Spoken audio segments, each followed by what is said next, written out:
ఏకాంతం సాంఘిక కవిత.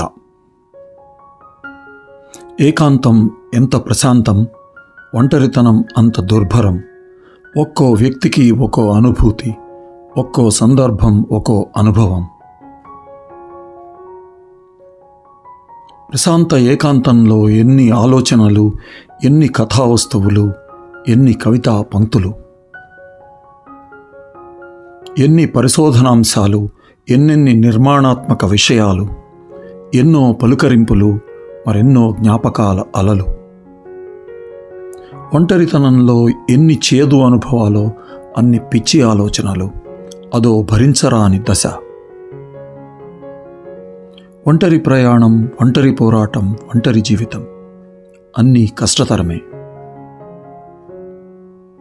గడియారంలా గడిచిపోయిన కాలం, ఎదిగి ఎగిరిపోయిన సంతానం, దొంతరులుగా మిగిలిన జ్ఞాపకాలు, ఒంటరిగా మిగిలిన జీవితం.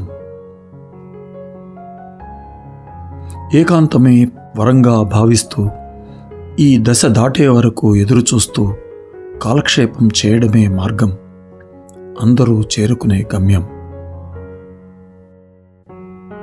Thank you.